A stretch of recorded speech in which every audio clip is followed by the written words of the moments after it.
Hello, everyone, and thanks again for tuning in to Talkin' Chalk, Week 5 college football. I'm your host, Alex Koloj, and today I am joined once more by my trusty co-pilots over at the Sports Gens in Roman Bryan. What's up, fellas? What's up? Hey, hey.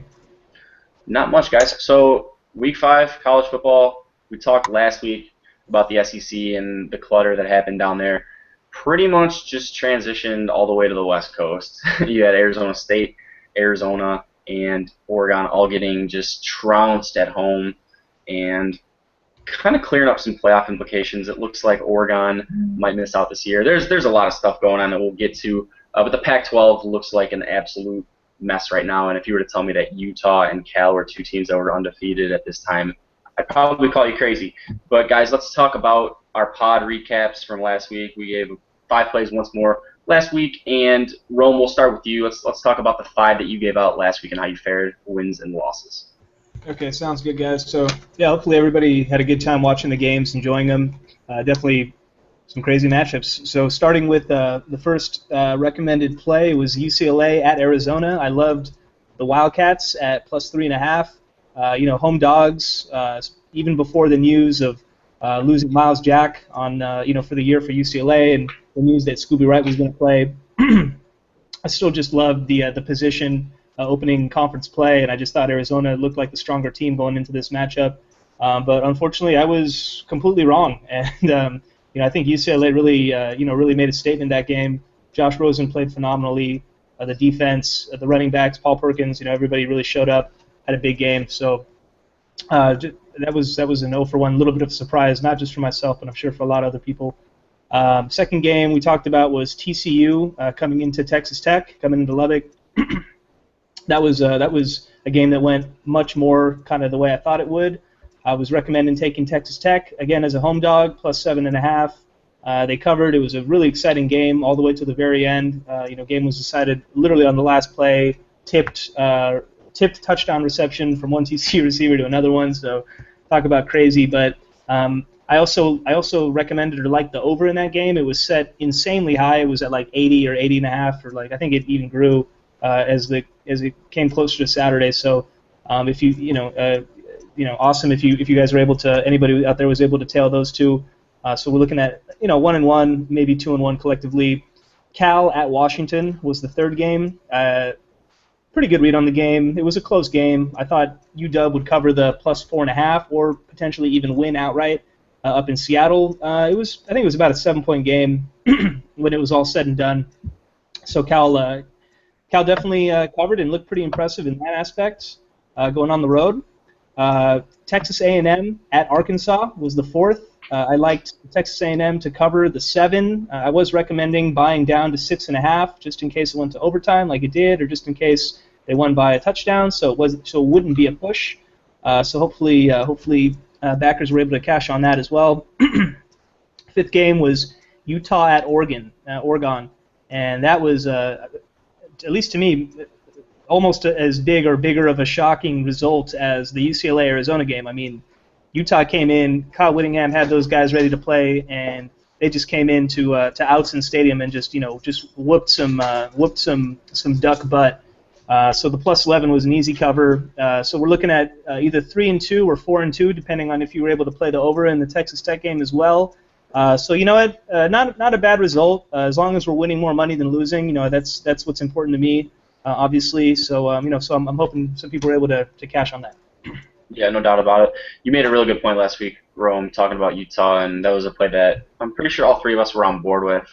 And giving double digits to Utah for as good as that team is was pretty astounding in conference. And you look at Utah's D line, and it was just a pure mismatch. And also hats off to UCLA. I mean, winning by 26 on the road in Tucson was a pretty nice feat, especially for Josh Rosen. Yeah. It'd be nice to see his maturity level. We saw him recuperate after last week, throwing 3 interceptions against BYU. He rebounded nicely, and that's an understatement for him to go on the road and hang up 56 on Arizona. So, yeah, not a bad read at all. I really don't think that was a bad read. Can't really predict stuff like that sometimes. Brian, moving over to you. You had 5 as well. You played the UMass Minutemen again, and if I'm not mistaken, I wonder if we have him again this week. Yeah, we will see eventually. But yeah, I had him last week plus 29 when I gave it out. They looked like it was going to be a great cover about mid-second quarter, right in the game, down a score, and then the wheels fell off the bus. They ended up giving a touchdown up in the last minute of the first half, and then just got trucked in the second half by Notre Dame. So that one didn't make it home. We have Eastern Michigan just got destroyed at home against Army, which I just did not see coming, and I saw a lot of guys I have respect on the same game, and they didn't see it coming either. So that was one of those, like, what the moments. Friday night, Virginia at home in a must-win game against Boise, and Boise showed up and just laid the wood to them. Forced 5 turnovers, got 2 pick sixes. Quarterback play from Rippon was great. They just destroyed what was supposed to be a good or decent Virginia team at home, and it wasn't even close. Wasn't even a game. Wasn't worth watching. The 2 wins we did have this week is Kentucky. Big Blue Nation held their own, covered the 3 pretty much with ease for the most part throughout the game. And then the Vandy Ole Miss under was like 54-55, and that was a 27-16 game, so we had that one pretty easy. I had a feeling that there'd be a little letdown from Ole Miss, and both teams played pretty good D, so that was a nice under to catch. So we went 2-3, obviously not ideal, but I liked my reads, it just didn't hit. Yeah, absolutely. UMass, that's just it's unacceptable. I mean, they put up what 27 points. Yeah. I mean, if you could, and like I said, as much as I hate to kind of belittle UMass, it's pretty much a sole tandem of Blake Fronapple and Tajay Sharp. And watching the first possession of that game when UMass took the field on offense, Notre Dame was swarming, and I think UMass tried to complete a screen pass, and there were 3 Irish defenders just there, and I'm just like, wow, this game is going to be a blowout. And then I'm seeing the score alerts, and UMass is answering, and you got to think if you're getting 29 points and you throw up 27, you should be able to hold your own. And yeah, so like I said, obviously it wasn't the right side at the end of the game, but you definitely had a ton of good points to make with Notre Dame. They have Clemson upcoming, so it was a real nice sandwich spot for Notre Dame. It's just UMass couldn't stop anybody, and if you put up 27 points, you should be able to cover a 29-point spread. You talked about Eastern Michigan too, Brian. They gave up, 370 rushing yards. They're giving up 300. Yeah, I mean they're giving up 312 rushing yards per game, and it's funny. There's this guy. I don't know if you guys know him. Leonard Fournette, who gets to face that. He's not bad, I heard. Is he any good? I don't know if I've seen anything on him. I don't know. He's kind of like a hit or miss guy. He didn't even go pro, so who cares? Yeah, he's okay. He's just okay. But he's going to be able to play against that defense this weekend in the Bayou. And if he doesn't rush for over 300 yards, I'll kill somebody. I swear to God. I wrote my cliff notes I released today. He averaged 9.4 yards a carry this last weekend against Syracuse. What can he possibly do at home against Eastern Michigan? Literally, they can play a 7-on-11 drill, not even 7-on-7, and he should be able to just beat the bricks off of them. I'm telling you right now, and the thing that sucks is I think it's going to get so out of hand that he's not going to play the fourth quarter. But he might not play the third quarter. Even that's the thing. If he gets pulled going into the fourth quarter, he's got a chance to, and I mean this when I'm completely serious. The guy has a chance to rush for over 350 yards this weekend. I'm not kidding. I almost want Eastern Michigan to put up like 14 or 21 just so Fournette can stay in the game. And you got to think with him, peaking at the Heisman list right now, that Les Miles is going to keep him in for 3 quarters minimum. So if he doesn't, that's what I'm thinking. If he doesn't rush for over 250 yards on Saturday, I won't podcast next week. I call bullshit on that. That's like Carbon trying to give up his Twitter account. Yeah, I'll delete my Twitter account. Yeah, there you go. But the thing is, Twitter accounts are like cats. You have like 9 lives, so if you use 6 of them and say you're going to delete your account, you still have like 3 left. So nobody's ever going to delete their Twitter account. Let's get that straight. I'll recap mine. I went 4-1 last week. We had an easy win with Bama UL Monroe under, which makes Nick Saban now 11-0 to be under after a loss, which is pretty remarkable. And it's not even close. I mean, I'm pretty sure he's averaging with his opponent now 34.7 points per contest after a loss. So I really don't know. I can't even describe why that makes sense. I really don't have anywhere to point towards for that one, but it's been working, and I'm going to be rooting against Alabama every week just to play the under the following week. Oklahoma State team total under 33 cashed for some miraculous reason. I have no idea. They had 17 at half, scored a touchdown on their opening drive to start the third, and kicked a field goal at the end of the game, 30-27, so that one cashed. Iowa North Texas over 51 was very, very easy. 35-12 at half, and Iowa covered. And I did say that. I thought Iowa could cover that number by themselves. They're not a team that can put up 56 a game. They're not a team that does that. And it is actually like the second time that a Kirk Ferentz team has put up 50 in like the last 8 years. So go me on that one. Navy midshipman. Brian, you and I like that pick.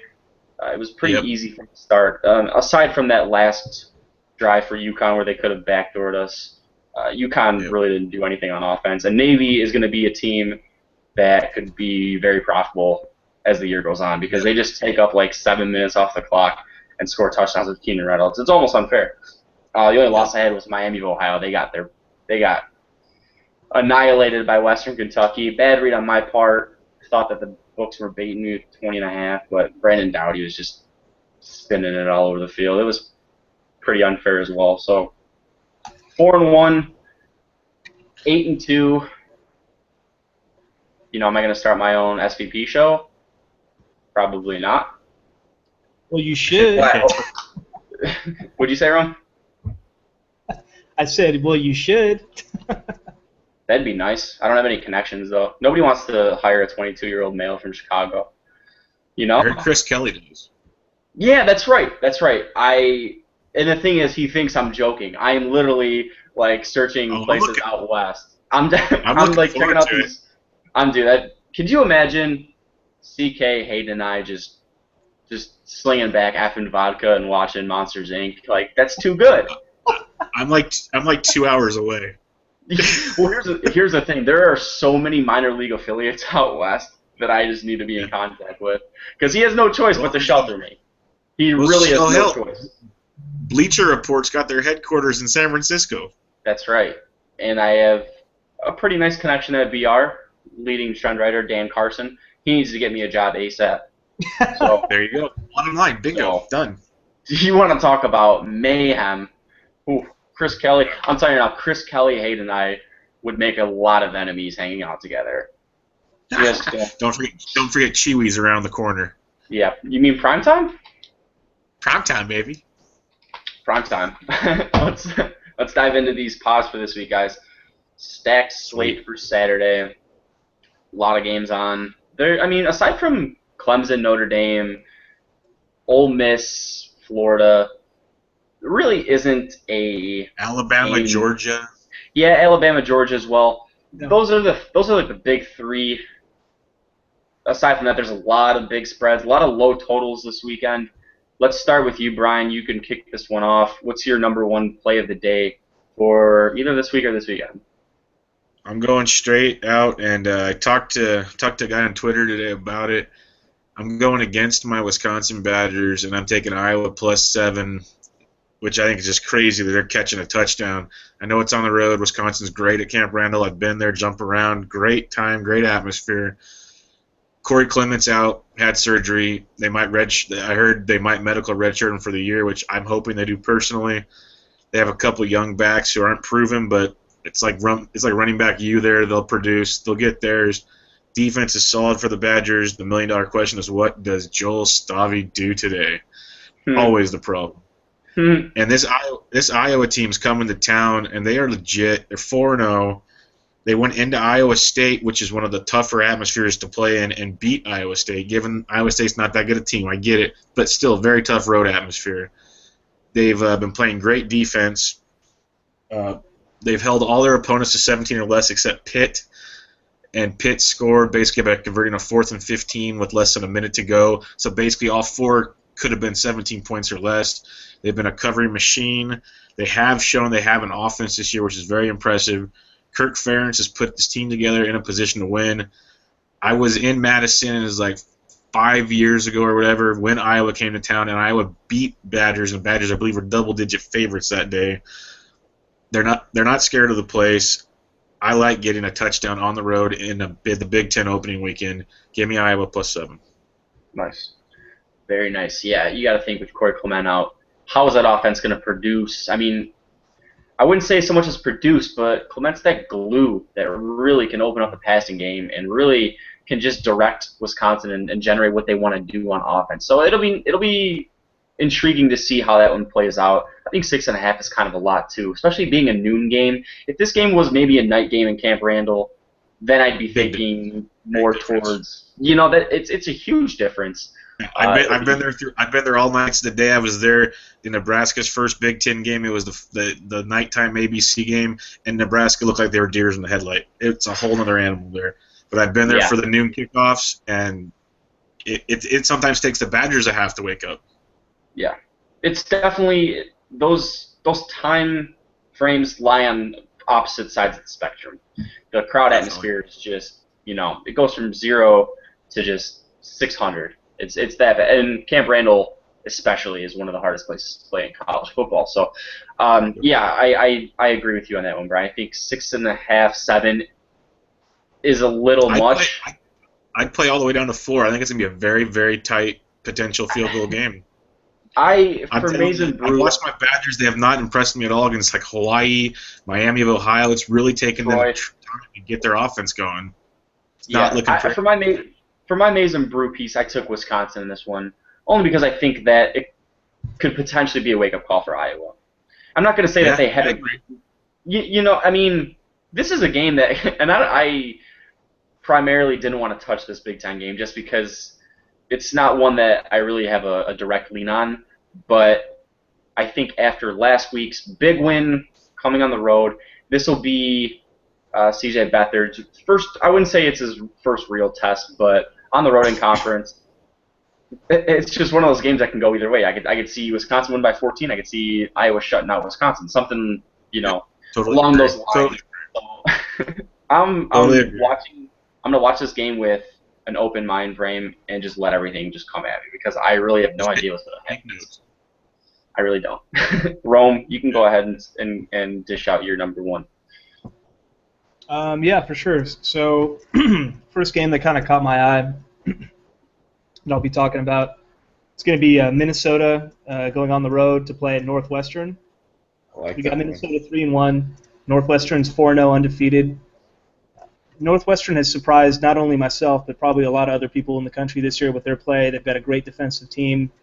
Obviously strung together 4 wins, pretty impressive wins versus a pretty consistently good caliber of opponent. I don't want to. I mean, they haven't played anybody like spectacular yet, but they beat Stanford pretty handedly. That first or second week, whatever that was. But anyways, this is more of just a spot play to me. I mean, I don't see Northwestern. I mean, if they win this game, then I'll be really impressed. I really will, and I think a lot of other people in the country will be as well. I just think Minnesota matches up really well with Northwestern. I think they're both really strong defensive teams. I think Jerry Kill is going to have these guys ready to go to come in Northwestern and to make a statement and to try to put up that first loss in the record column for Northwestern. So for me, guys, give me the +4. I'm going to take Minnesota +4, and we'll see how it goes. Yeah, Pat Fitzgerald, coach of Northwestern, hasn't covered a spread versus Minnesota since he's taken over. So you may be onto something there. Should be a good one. That 4, 4.5, 5 that we're seeing right now kind of raises some red flags there. You would maybe expected Northwestern to be a 6, 7, or 8-point favorite, given Minnesota's had trouble with some MAC conference opponents in Ohio and Kent State, barely escaping from a couple of those folks. For me, I'm going to go with the SMU Mustangs +5.5 for my play of the day. And this is just stemming from overreaction, in my opinion. You had East Carolina, who's going to be coming into Southern Methodist this Saturday. They just took care of business against Virginia Tech at home, while SMU lost to FCS James Madison last weekend. But all in all, this was a home run hire for SMU with Chad Morris. They get a guy who was an offensive-minded head coach at Clemson as the offensive coordinator. And looking at East Carolina, it's had a lot of trouble turning the ball over recently. They fumbled 7 times the past 3 games, turned the ball over 4 times, thrown an interception in the last 3. And the big stat that I like here is SMU has held the time of possession category in all 4 games this season. So I look for quarterback Matt Davis to have a big game. Cortland Sutton's one of the best wide receivers in the nation that nobody knows about. Should be a track meet, but all in all, when it comes down to it, I think I like the Mustangs plus 5.5. So give me the SMU plus 5.5 for my play of the day on Saturday, 4 Eastern. Mark it up right now. It's a win. Oh, Ruffin McNeil is also 1-7 against the spread as a favorite.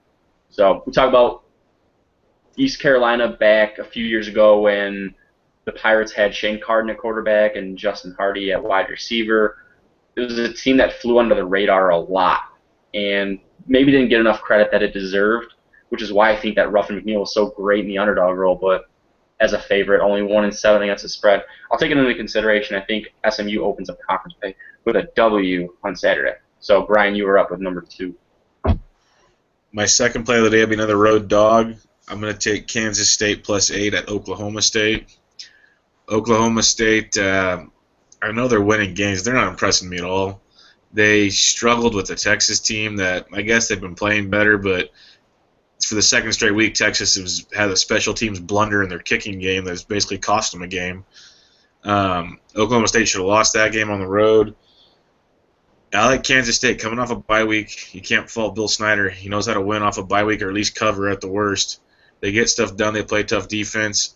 I think they'll open up conference play with a very tight game, possible win, but right now my book's got 8 on the road. Give me Kansas State plus 8. Bold. I want to see if that offense can find some holes against Oklahoma State's defense. I know we haven't seen much of the Wildcats offense yet, but Oklahoma State took them a few weeks to get that offense going, especially against Central Michigan. Had a tough time in the opening week. And then who did they play a few weeks after that? They just looked like garbage. I can't even remember who they were playing. But opened it up against Texas San Antonio. What was that, bro? So they've been really bad. I got their schedule right here. Yeah, I mean, it wasn't anything that was eye-opening. I mean, Central Arkansas. Yeah, I mean, Mike Gundy, you know what you're going to get every year. It doesn't matter who's playing. Obviously, he wants to throw up 50 points a game. The defense is a question mark. And could this be the week that Kansas State finally finds a breakthrough on offense? That's the real question. It's risen from 5 to 8. Yeah, and I think it could be the perfect spot for Bill Snyder to go on the road and upset Oklahoma State. The numbers risen from 5 to 8, so obviously we're getting a lot of public attention on the Pokes. Yeah. So, yeah, that'll be a good game to keep an eye on. Rome, you're up. All right, guys. So, you know what? I don't have a tremendous amount of confidence in this next play. I just want to let everybody know that. However, so I'm looking at this Texas Tech Baylor game, and especially just coming off of a high-scoring shootout against TCU, where they were on the wrong end of a victory. They ended up losing in pretty tough fashion at home. But if there's one thing that Texas Tech has showed us is that they can score points. So the over-under on this game is set, I believe it's at 90. I think it's at like 88 or what was it, Alex, again? Like 88? It's up to 90.5, which is the highest there's ever been in college football history. 90.5, yeah. I was going to say that's the highest I can remember seeing. So I'll tell you what, just off of the fact that the over-under is that high, and off of the fact that Baylor is favored by 17, obviously there's going to be some points scored in this game. I am not leaning on the over-under. In fact, if anything, I think the under might cover. But the thing that makes this difficult is that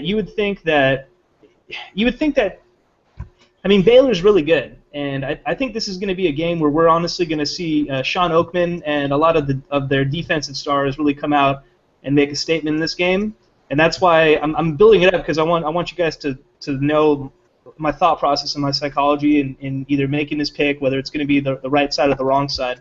Originally, I wanted to take Texas Tech plus 17. I mean, you give me 2 touchdowns and a field goal. And I get it. It's on the road. I mean, it's in Baylor. It's still Texas. They don't have to travel that far.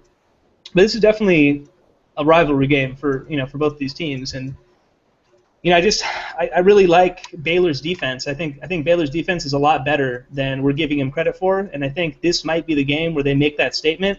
But until they do, the way that I kind of see this game playing out is I think Baylor's going to come out and probably just stomp them in the first half and just kind of make that statement. And I'm anticipating that Texas Tech is probably going to have some garbage time scores probably towards the end of the game, and I'm hoping probably cover that 17. So I'll tell you what, guys, just because Texas Tech does have a great offense, and I know that they can score, and they'll be motivated to try to, if not get a win, and try to get the big upset against Baylor, who's probably going to lead the conference. I would like to see them hopefully cover that 17, and that's what I'm going to go with. So you got the Red Raiders plus 17? Red Raiders plus 17. I didn't know what way you were going with that one. I thought you were taking Baylor at first. I thought you were taking Baylor first half. I thought you were taking the under. I was taking the over. So you're sticking with guns up, right? Guns up, but at the same time, I think Baylor first half. I didn't look at what the line is, what the play is. That's definitely a live play. Whatever that is, they could very easily cover that. I'll stick with what I had originally at the plus 17 for the Red Raiders. Nice. Well, I'm not sure. I haven't really checked on the status of quarterback Patrick Mahomes, but like I said, I know Brian, you and I were talking about this on Twitter.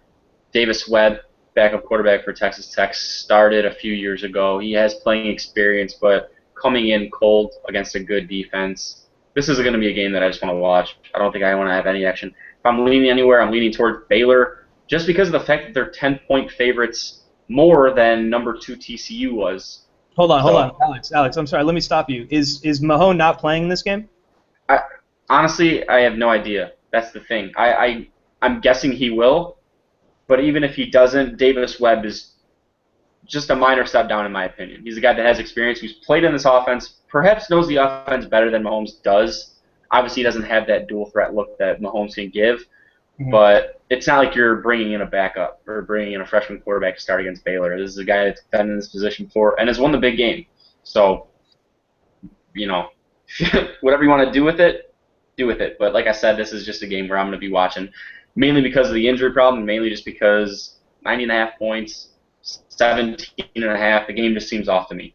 Well, I'll tell you what, I did not realize that he had suffered an injury in last week's game, and just knowing that he's not 100%, I would I'm going to go ahead and buy out of that plus 17. Forget that.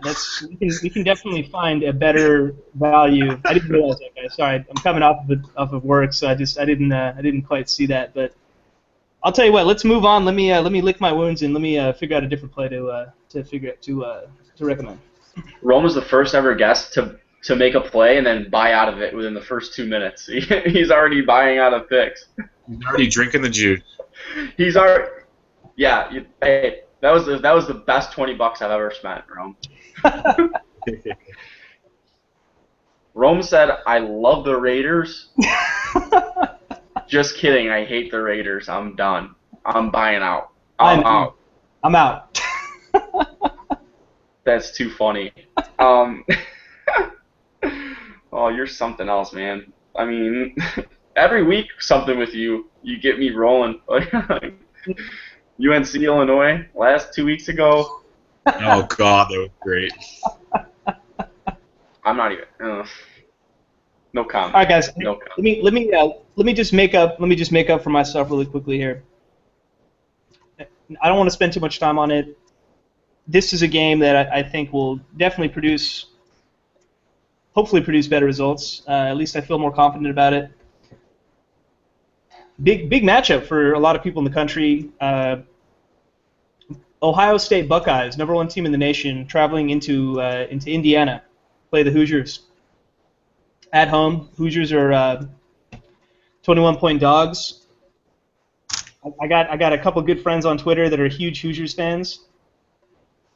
Give me the Hoosiers plus 21 at home. That's all I'm going to say. Follow or fade, good luck. Yeah, going to need a big game from quarterback Nate Sudfeld, and hopefully that Ohio State team has yet to hit that bump in the road and finally shed that plateau that they've been at, hanging over their heads for the last 2 or 3 weeks. Should be a good one in Bloomington. Should really be a good one. Play number 2 for me, LSU team total over 50.5, as I stated before. I originally liked LSU minus 44.5, but you got to think if you like LSU minus 44.5, and you got to like the team total over. And, if I'm taking LSU minus the points and not taking the team total over, then I'm seemingly there's like a 4-point cushion in there that I could work with. But I think if you look at Leonard Fournette topping the list right now at, in the Heisman race, the guy might carry the ball 25, 30 times and rush for over 300 yards. So, and then if things, 42, 45 points going into the fourth quarter, yeah, LSU's going to run their offense, but they're going to run their offense that they normally run. So I'll take LSU on the team total over 50.5. I just don't see how they don't notch a big number up against Eastern Michigan. Right. Okay, for play number 3, we're going to go back to the well. We're going UMass Minutemen minus 3 at home against Florida International. I know it sounds like I'm just desperate for the Minutemen, but they do cover. They really do. And they're 0-3 on the year, but they played a pretty tough schedule for them as they're getting ready to wrap up their non-conference play here against Florida International. They'll be at home. It's their first true home game of the season, I believe, because the one against Temple technically wasn't home. They're in Philadelphia. They're 0-3. That spread attack with Fronapple, I always fucking pronounce it wrong, should be able to go. Florida International can play defense a little bit, but their offense is beyond not that great. They, on the road especially, they've shown very big signs of weaknesses. The only game they dominated one was against a mediocre school, which they shouldn't even have been playing if they had a pair. So give me UMass minus 3 to get that first win. They won by at least a touchdown. Go Minutemen. Go Minutemen. That's all I got to say. Blake Fronapple. Blake Fronapple, a.k.a. Frosted Blakes, a.k.a. Frosted Lizzie. Yeah, I had a Q&A with Blake Fronapple in the offseason. He's a good dude. Good. Yeah, I'll put in a good word. Hey, man, don't screw it up this weekend, huh? We got you minus 3. Well, tell him his biggest fan does a weekly pod and always picks them. I will. I'm sure that'll play a factor into how he throws the ball on Saturday. Rome. Well, the worst he could do is send me some free swag. That is true. They got some good colors over there. That maroon. Ooh, need a dry fit bad. Need a dry fit. I would love to rock a Minutemen shirt. I would ride a white long sleeve dry fit Minutemen. Where's the swag? Where's the swag? I need rings on these fingers. Come on. Rings? Swag? Oh, you're so weird, Rome. It's West Coast. I'm just kidding, man. You can go ahead. Don't buy out any of your plays this week. All right. Don't buy out on this play. All right, Rome. Give us something that you like. All right, guys. Let me give you my premier 10 dime. Your principal play. Rome's got a principal play every weekend. His 10-star principal plays. All right. You're a tout, man.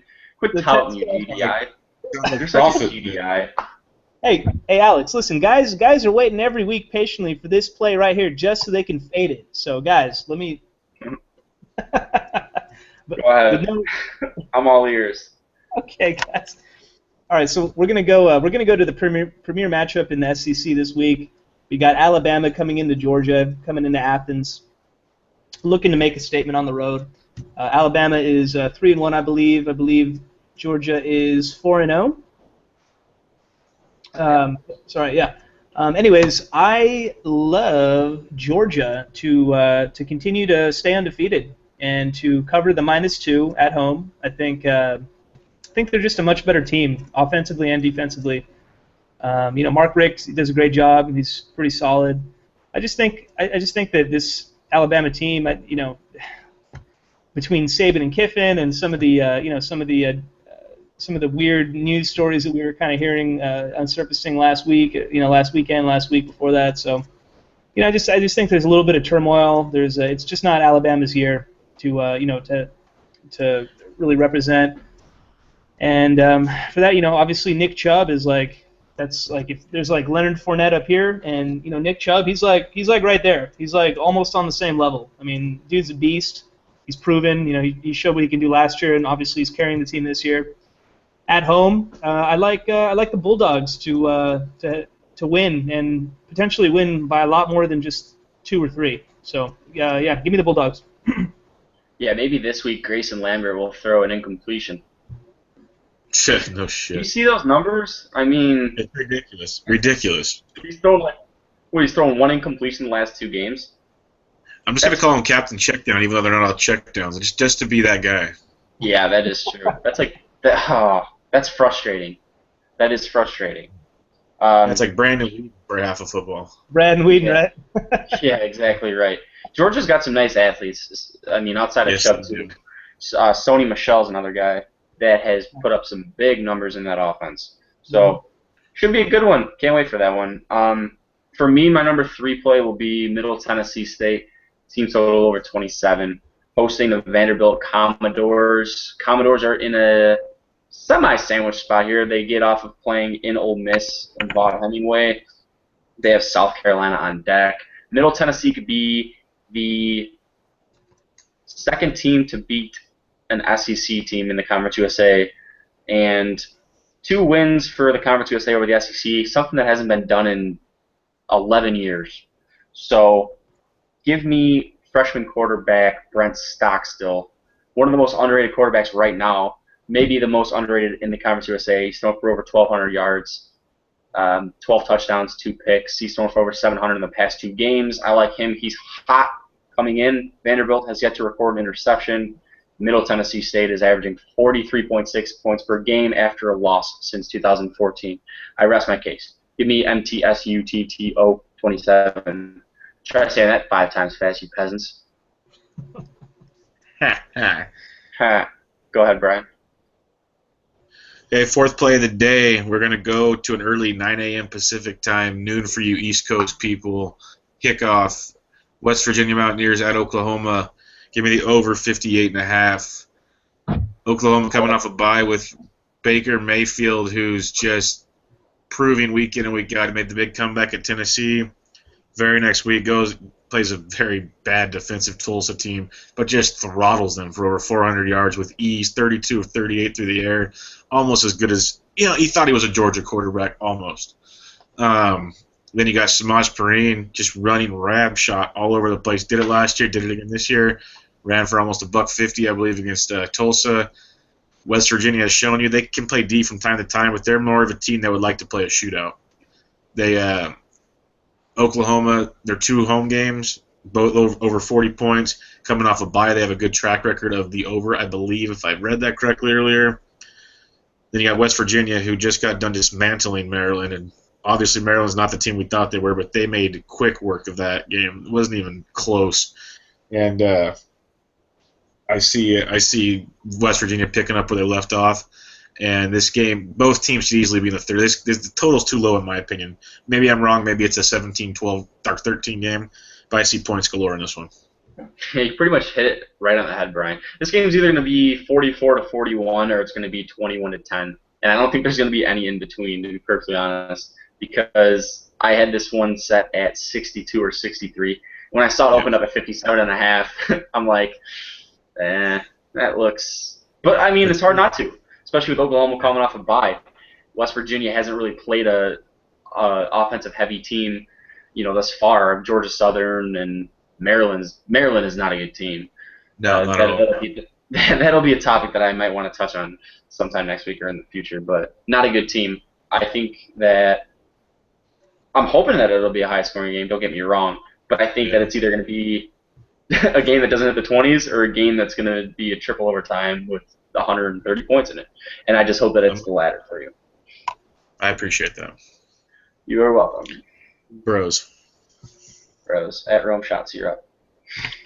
Gentlemen. Oh, Jesus. Is Alex, this the 20 time? Alex, keep everything in your hand. We don't need to throw anything. We're good. All right, guys. So I have this 3-team money line parlay that I really like this weekend. Wait, so we can't do parlays? Is that now part of it? This is not I'm sure you have SBTV. plenty of outs. This is not SBTV. This is Talkin' Chalk. Yes. It's not SBTV. This is not SBTV. Fuck, dude. So let's, without any further ado, let's go ahead and move on. In all seriousness, I do like. I'm looking at Arkansas. This is another fade Bielema play for me. This is Arkansas coming into Tennessee. Tennessee is coming off of another gut-wrenching loss. This time they were in the Bayou in Florida, where they were up. In the Bayou. He's there at the swamp. The Under the swamp. swamp. Swamp, Bayou, whatever, chomp, whatever. More credible, listening more credible. I'm sorry. You got your bodies of water mixed up. Anyways, I just, the last time that Tennessee lost a heartbreaker to Oklahoma, they came back. They were at home the next week. They crushed whoever they played. I can't even remember who it was, but I didn't even know what the number was. I was just like, take them. They're going to win. They're going to cover it. This week, Arkansas is not just any team. They've been really underachieving, and there's been a lot of talk, with Bielema. In the media, he's been saying some stuff that he probably should have not said, and he's as a result, his team's 1-3 so far, and they've had some tough losses. They've had some tough matchups, and I think this is going to be another tough matchup. I mean, they're going to be coming into Tennessee, where again, Tennessee just coming off of a 1-point loss to Florida. Somehow they lost that game. I thought they were going to win that game. I didn't even, I was biking down to the bars in the afternoon, and I turned on my phone, and I was like, oh my God, they somehow lost that game. Wow. So yeah, I just think it's Butch Davis, right? Coach Tennessee. Butch Jones. Butch Jones, sorry. I think Butch is going to have him. He's going to have him ready. He's going to have him hungry and ready to make another statement at home. The line is 6.5, which is a little high, but I'm going to roll the dice. I'm going to take Tennessee to cover to win by 7, to cover 6.5 at home against Arkansas. Good deal. Good deal. Arkansas is just a funny story, man. Everybody loved them. I liked them coming in the season. Now there's no way that they can do anything this year. They're like, hey, good job, guys. Your season's over. Like, have fun. Like, just like, why even come out? You're not. It's not even October, and you guys are like, hey, can't wait for 2016. I mean, that's just the hazard of the trade, I guess. So, yeah, moving on. Play number 4 for me. The number is not even out yet. Penn State Army under. I'm guessing it'll be somewhere around 38-39. But you look at two teams that don't have any tempo. Low totals and a matchup of a so-called mid-major in the independent and a Big Ten team could be sometimes the case where the better team puts up a number by themselves, but I'm really just not buying the whole Christian Hackenberg hype right now. And all it takes is one, 7-8 minute drive for Army that results in a missed field goal, and this one stays under. So don't really have a huge angle going towards this one, but give me the under between the Nittany Lions and the Black Knights. Number's not even out yet. Don't care. Could be a boring game. I don't really see a track meet.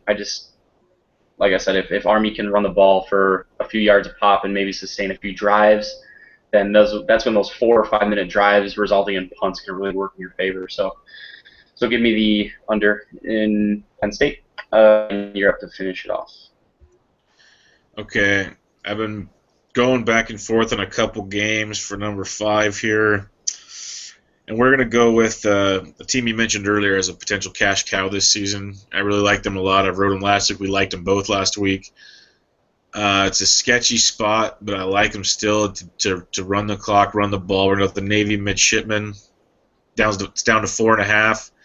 They're just so talented on offense. They can just work a team and work a team and work a team. They can put up points quick. They can take 7 minutes to score. It could be a bunch of things.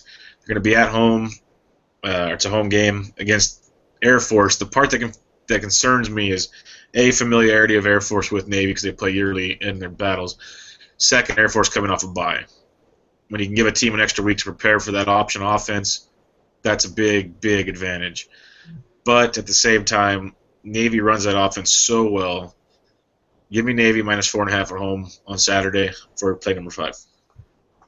Navy, one thing that we rarely talk about and kind of fail to correlate with Navy is their defense, which has been pretty outstanding so far, holding East Carolina to just 24 points and stifling UConn last week. So could be a good one. That's a game that I will not be watching. I don't feel like watching 9-minute drives resulting in in field goals because I feel like that happens every year. Am I wrong? Yep. Every No, that's year. why I said that's why I said it's a tough one. I gotta go with them. I have a couple other games I was torn with, but I'm gonna play it this weekend, so I'll make it my 5th play. Yeah, Army Navy every year. It's one of those games where the first score of the game doesn't come till like 9 minutes left in the second, and it's a field goal, and it's just chaos. And Rome, you have your last play at number 5. Okay. So I'm kind of with Brian. I'm looking at a probably 3 to 4 to 5 different games where I kind of have leans. There's a couple Pac-12 matchups where I like the over. Oregon at Colorado, I like that over, just depending on who's going to be playing quarterback for Oregon. There's a couple other matchups that I'm kind of a little bit on the fence with. I'm trying to figure out what I like. I also like the Washington State to come into Cal, potentially cover that 19. Leach offenses can score. They can they can keep up. Cal's defense is not bad, but at the same time, I think they could be vulnerable. For some passing offenses. Washington State also off a bye week. What is that? The Cougars are off of a bye week as well. Well, so. That's what I originally had written down. I really actually did like the Cougars to cover that 19, even though it is in Cal. And I don't know. I mean, a lot of tough matchups. Another one that I'm looking at right now and I swore that I would never bet on this team again this season. That's just rinse and repeat. We can count on one of those every week for a pod from your guy Rome Shots. But yeah, tell me if I'm crazy. Obviously, I'm crazy. Oh, you are. You're batshit crazy. You aren't normal. I'm definitely not normal at all. But I'm looking at this North Carolina Georgia Tech game, and do it. Our old friend Marquise Williams. I had it circled. I can't blame you. Can't blame you at all. I just put Georgia Tech on upset alert in one of my articles. Yeah, no, I hated that was every minute. I almost played them over Navy for my 5th pick. I'm with you on this. So it's and hear me out, Rome. I know you're up, but what does Georgia Tech really have anything to play for? I mean, they have 2 losses right now. No. Yeah, I'm with you. I think I like North Carolina to. Georgia Tech's at home, and there's probably going to be a lot of points. The over is probably not a horrible bet either, but I'm gonna. Give me North Carolina. Yeah, I agree with you. Georgia Tech lock of the millennium. Not even joking. They might win by 40. Georgia Tech might, and I'm not kidding when I say this. They might win by 70 on Saturday. They might lose by 72. Soak that in. Soak it in. You guys do with it what you want, but you can for number 5. Mark me down for Marquise Williams owes me one. Mark me down on that one. I'm rooting for you, Rome. Marquise Williams owes everybody several. Yes, this is true. Oh my gosh! All right. So you're taking the Tar Heel. You're breaking the golden rule. Wow. Hey, can you get this knife out of my back really quick? Because it's hurting. Thanks. Yes, don't worry. We got you. Don't worry, Alex. I'm going to parlay it with Illinois at home too. So.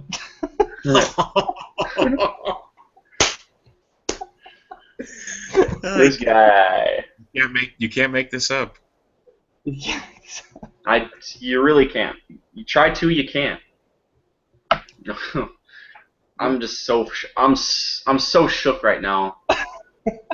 Well, you should unshake it with your 5th pick of the week. Fifth pick of the week. Arizona State Sun Devils team total over 23. But Todd Graham after a loss. He's lost 8 times, now 9 times since he took over in 12, averaging 41.6 points per game. And I think this could be, with Arizona State losing last week, could be a potential, and I'm not saying it's a big one, but a potential small look-ahead spot for UCLA having to go on the road to play Stanford and Palo Alto next weekend. So with Arizona State seemingly out of playoff contention, you got to think that there's no way that they can win the Pac-12 with what's going on. And just by dreadful play that they've depicted as of late, 23 is a really low number in my opinion. And I still think with garbage time, if UCLA, and I don't even like UCLA, I actually like Arizona plus 13.5. I think they have a chance to win the game outright. Call me crazy. But it's a team that has nothing to lose. It's just going to be how they come out, if they're going to play loose or if they're going to play like they don't give a damn. So give me Arizona State on the team total over 23. I don't think you'll find a team total for the Sun Devils that low in a while. So could be a little bit of overreacting after they just got drubbed by USC last weekend. So that's mine. That's 15 plays of the day for Saturday. And now we move to the fan section, which is, in my opinion, the best part because we get to help other people out. Helping people. Yeah, I mean, I could totally be playing NHL 16 right now and getting my dynasty going, but instead, I just go on covers and research for my friends because I'm a good friend. What a guy. I like you guys. Thanks for being my friend. So let's dive into it. Let's go with the first one. This one comes from Allie at Knowles_AJ, who is one of my newest followers. And I must say that I have a social media crush on this so-called Seminole connoisseur. And I know. Am I wrong? No, I want to get I can't catfished. judge you. I'm just dying to get catfished. Bad. Well, you talk to Carbon a lot. Yeah, kind of need to get catfished bad. So, Ellie, if you're listening, the answer is yes. I will go to homecoming with you. But I'm a senior in college. There's 5th-year senior too, to be exact. So She's a huge Seminole fan. I'm not sure if she knows that we discuss games by spread and totals, but we're going to anyway. The Noles travel into Wake Forest to open up ACC play. 19.5 favorites, up from 16, which is the opener. Total sitting at 45. Let me start off with this one, if you guys don't mind. You notice the regression on Florida State's offense from 2013 and 2014. It's been an even bigger drop off from 14 to 15, even with Everett Golson at quarterback, and he's really struggled just to kind of have that coming out party. Florida State's kept a few teams in the game, especially in the first half, you look at being tied with South Florida before ultimately winning. I wouldn't say struggle with Texas State, but gave up some points to Texas State in the first half, and then they needed a defensive touchdown a few weeks ago versus Northern Illinois to seal the 14-0 victory. For me, I think after a bye week, and with everybody saying that Florida State, isn't moving up, and everybody's jumping Florida State after the bye week, I think this is the week where Everett Golson has his coming out party. I'll take the over in this one. In fact, I think there's going to be some points scored in this game. Give me the Noles 38-17. Fair enough. Anybody have a take on that game? Yeah, I'm good. You got me. Okay. Well, I'll tell you this much. I hate Everett Golson. I know you do. I know you do. Believe me. If Everett Golson and Marquise Williams were walking down an alley, I'd be throwing down fists in a heartbeat. I'd hope the buildings collapsed. Continue. Well, Sorry. I'll tell you what, Alex. I my first impression of this game was actually.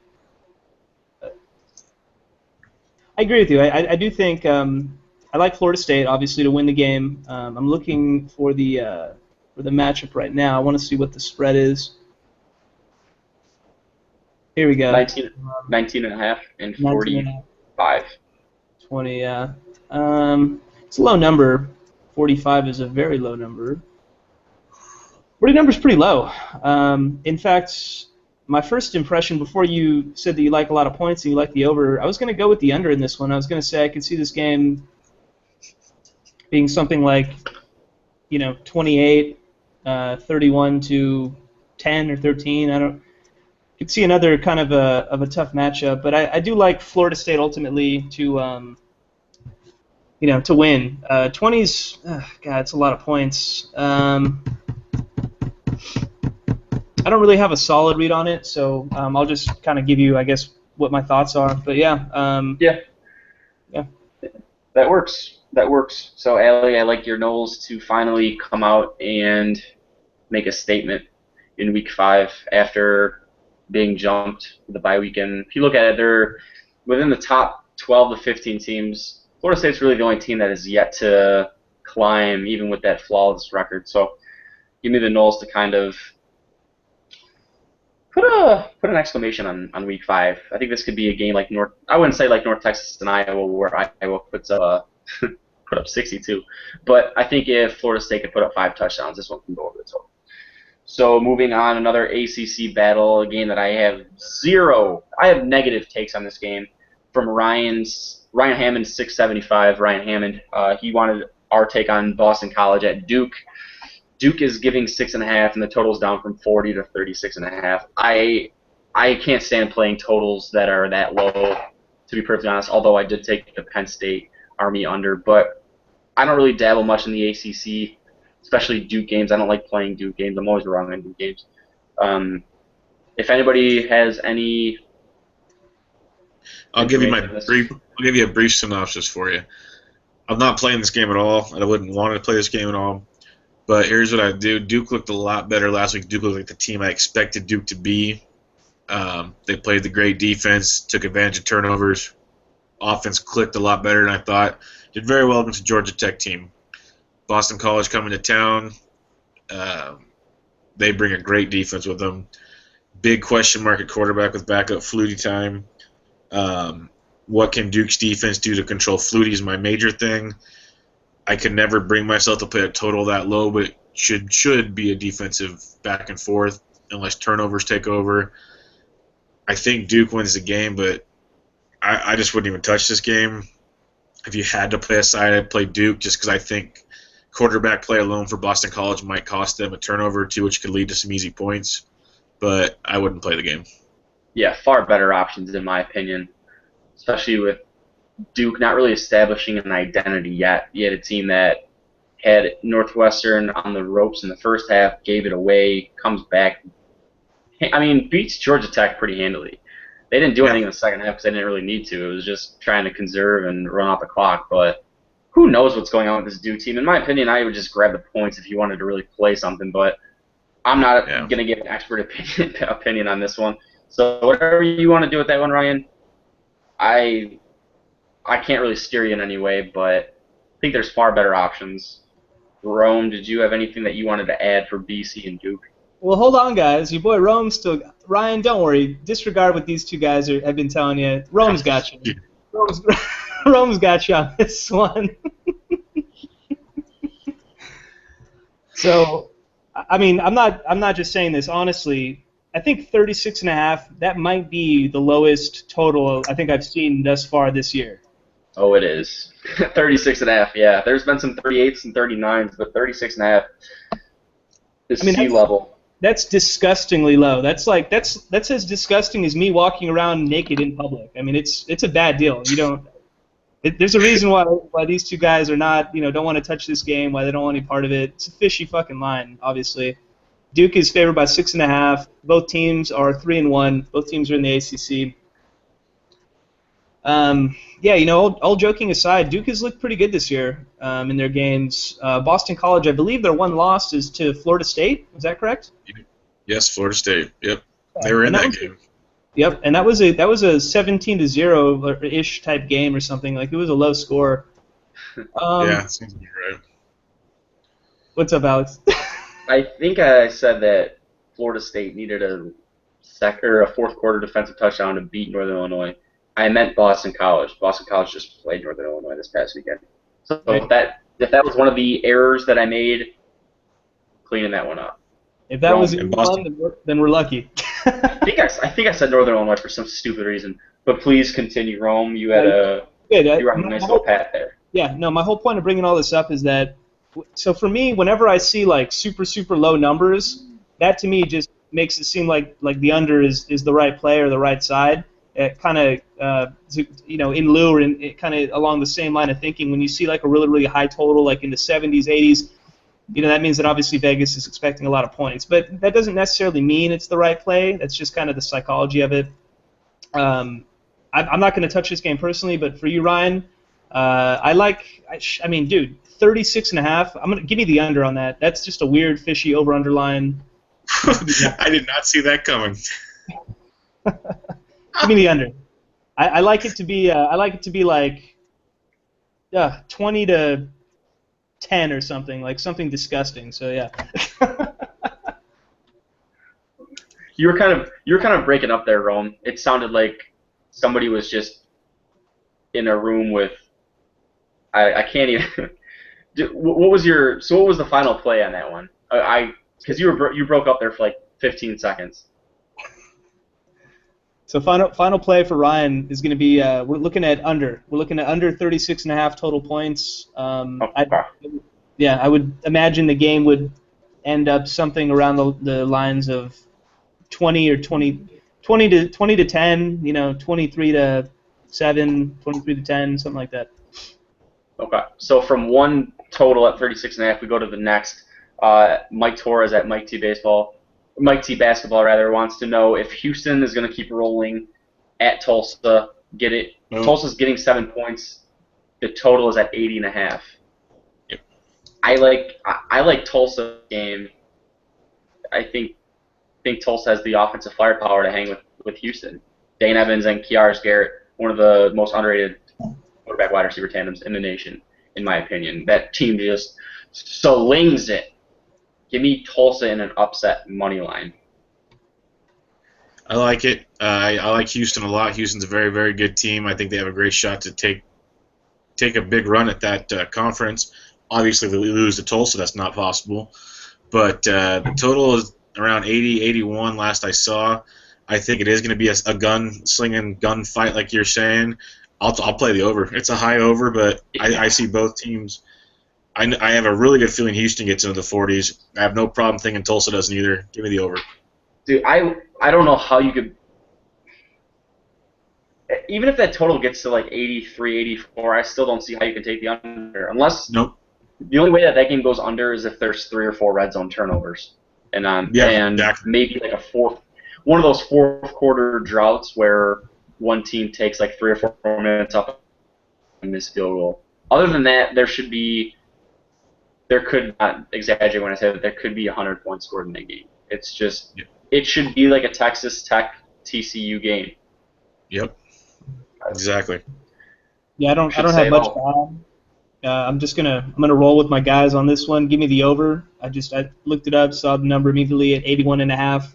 I don't really know much about either team, but give me the over. I'm rolling with my guys. Yeah, hard not to be perfectly honest. I don't think you could. And we mentioned this last week. Taking Western Kentucky unders to the Western Kentucky Indiana under, which I think hit if you got the right number at 73 or push, but it's just one of those games where you either take the over or you don't take anything at all. Drink bleach if you take the under, to be perfectly honest. Our boy Benny the Jets back at BPG 1134, and he wants to know our thoughts on Louisville +5 at NC State. Louisville has yet to notch a win. NC State's look real good. Jacoby Brissett is one of my favorite quarterbacks in the nation. So obviously, for me, I'm going to go Wolfpack. I just think that Louisville put a nail in the coffin. That loss versus Clemson was just the dagger. Oh, you know what? I'm sorry. Louisville beat Samford this past week. I don't know why I keep thinking everybody's on bye weeks. They beat Samford. They picked up No, win number one. But that is a bye week for real programs. yeah. That So is. yeah, they're on a bye week. But give me NC State. I think NC State's got some good momentum. This will be the best team that they play. And I think that NC State could have some trouble against Louisville's defense. But in the end, I think NC State wins 27-20. Give me NC State in the under. Yeah, I totally agree with pretty much everything you said there. I'm not going to play the game just because who knows. But if I had to pick a side, it'd be NC State. I'd love it to go down to 4, but I have a feeling it's going to go the other way. I could see it being 6 or 7 by kickoff. So go NC State. Yeah. Guys, the game is being played at Carter Finley Stadium. I don't know if you guys knew that. Who cares? Screw it. Blah. Wolfpack by 30.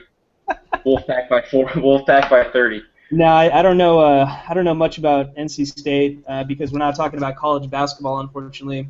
I wish we were. I mean, I love all college sports, basketball, football, whatever. But yeah, NC State's undefeated. Louisville's 1-3. That's pretty surprising under the Petrino, the man that is Bobby Petrino.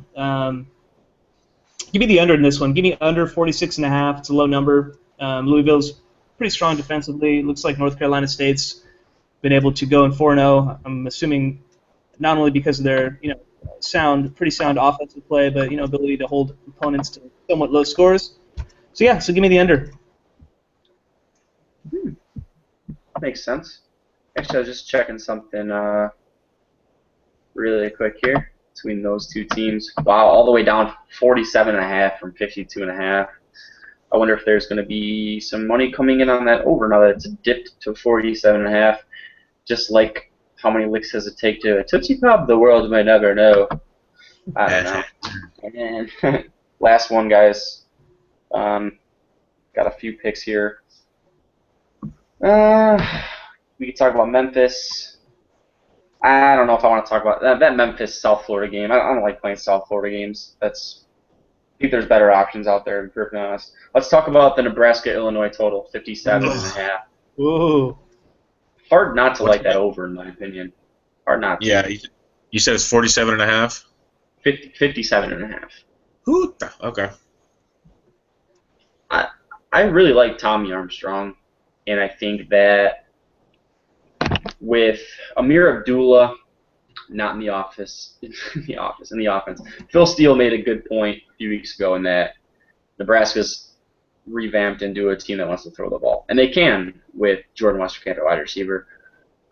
They have some good playmakers on the outside, and Steele pretty much weighed in on the fact that it's going to take a few weeks for Nebraska to get things going. Well, I'm not entirely sold on Illinois' defense just yet, and with the amount of passing plays that's going to be in that game, it's hard for me to take the under, although I could see it being like 3-0 at the end of the first quarter and just, a boring game. But I think Illinois is going to put up some points this weekend. It's just been a long time coming for the Fighting Illini, and if they're going to lean on anything, it's going to be the offense with Wes Lunt, Josh Ferguson, Geronimo Allison. Give me the over 57. It's a super square play. I think it should have been in the lower 60s, but I'll fall victim to the trap if it is one, and I'll take the over at 57. Yeah, I totally agree. The days of the black shirt defense in Nebraska aren't there anymore. They're more of a let's score points system these days. Tommy Armstrong can do the trick. I could see them getting into the high 20s, low 30s at the easily. The Illini with Wes Lunt, we've seen them go up and down fields with these. We've seen them struggle. I agree. This could be one of those, like, he could look a little Brad Kaya-esque the way he moved the ball so easily on Nebraska. This could easily be a good 35-31 type game. I think Illinois actually wins this game at home. Nebraska shouldn't be favored by 7 on the road to anybody, 6.5 even. But we're talking totals. Take the over. Yeah, I think we're some sharp minds, and obviously if there was a few points to make towards the under, then sure, but I like the over. Brian, you like the over. Rome, what do you think? So you guys are finally giving me an opportunity. I'm finally in a good position to pick my Illinois Redbirds, right? Is this finally it? Is this the time where they make it Redbirds? happen? Get the You just call them Redbirds. the Redbirds? Whatever, whoever the hell they are. Are The you Fighting Illini. serious? What? Sorry, guys. I'm clearly confused and possibly drunk, and who knows? I mean, obviously. Um, honestly, you guys have kind of swayed my opinion on this game. I really did think that just because of Westerkamp, I really like Westerkamp. That dude's legit, great Yeah, receiver. he took a state ring off my finger. He took a state ring off your finger. Yeah, my junior year of high school, we were up 27 to 20. No, I'm sorry, we were up 28 to 21 with a minute to go, and they had the ball, and they went right down the field and scored, and they went for two, and they got it, and they won. Well, just based Yeah. off of that story alone, then give me give me Nebraska. Honestly, that was my first actually initial. And I know it's not a smart play because Illinois, if they can't do anything else, they can score points. It's at home. Illinois is 3-1. Nebraska is 2-2. For some reason I just think I think they're going to show that they're just a much better team, both offensively and defensively. And because of the Armstrong to Westerkamp connection, I think there's a lot of great chemistry there. I do think that Nebraska has the potential to keep it close, keep it a tie game going into the fourth, and I could see them, just winning by a touchdown right at the end of the game. So I'll take Nebraska to win. Well, there you have it. The Rome Shots has spoken. He likes Nebraska. We like the over. That's going to do it for... I'm so tired right now. That's just... God, I love it. I love Wednesdays because I just get to talk college football with my friends. Good times. Yeah. Always good. You guys, yeah. Any final words or final thoughts, guys? Last weekend gave us some fireworks I wasn't expecting. This weekend's got a lot of good-looking matchups, not as big matchups like you said earlier, but a lot of good games kind of spread out throughout the day. So find a nice, comfortable place to spend about 14 hours and enjoy the day. No doubt about it. Romy? Yeah. No, I just want to thank everybody again for tuning in. We really appreciate your support. And if you guys if you have any other questions, suggestions, anything that that could help improve the pod or anything you guys would like to see, let us know. Hit us up on Twitter. And of course, I got to give my one-time shout out to @thesportsdgens. We've added a couple new members recently. Sure. Doc, Power D plays, both really solid guys. We've got a new basketball writer that we're going to be adding on as well. I think we just announced it today. But anyways, yeah, we're trying to assemble a great crew and try to keep that content coming. And if you guys haven't already checked it out, please do @thesportsdgens. Awesome. Most definitely, Rome. Cool. Yeah, good stuff, Rom. Well, guys, thanks again for tuning in every Wednesday. We'll be here once more covering week 6, 7 days from now. So everybody enjoy your weekend. Good luck. Be safe. Enjoy the games, and don't do any money line parlays because you'll get burned. Have a good one, guys. Peace. Later, guys.